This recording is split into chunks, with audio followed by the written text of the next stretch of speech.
मेरा नाम निकिता विश्वकर्मा है। मैं सेंट माइकल हाई स्कूल में पढ़ती हूँ।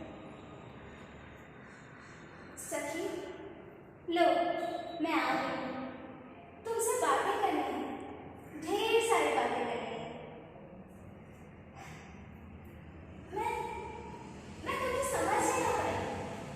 तुम्हारे पानी की तरह बहने लगा था जो पानी का स्रोत, वो हमेशा बहता रहा। तुम्हारी गहराई हमेशा जीवन से भरी।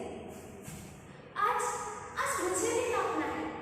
मेरी गहराई आज जब मैं मुक्त हो गई हूँ, मेरे शारीरिक बंधनों से, सब पीड़ाओं से।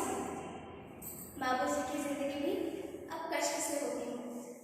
धीरे धीरे दुख भरी जिंदगी बनेगी साकार।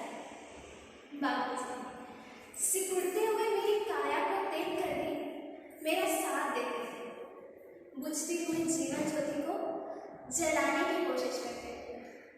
दिन रात मरते हुए शरीर को जीवन देने का करते रहे प्रयास।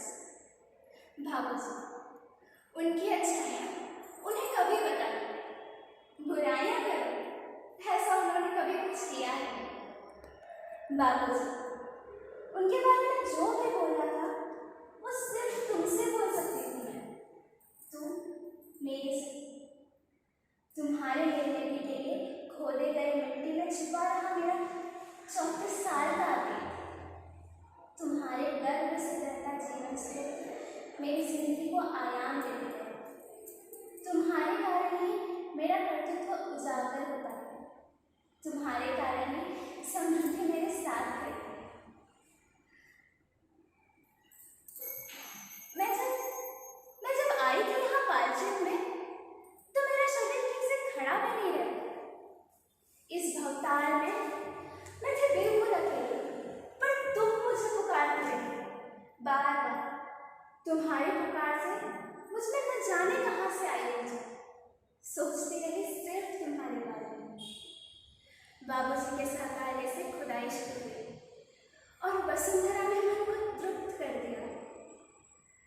बाबूजी भी आनंदित थे और गुरु महसूस कर रहे थे मेरे कर्तव्यों का।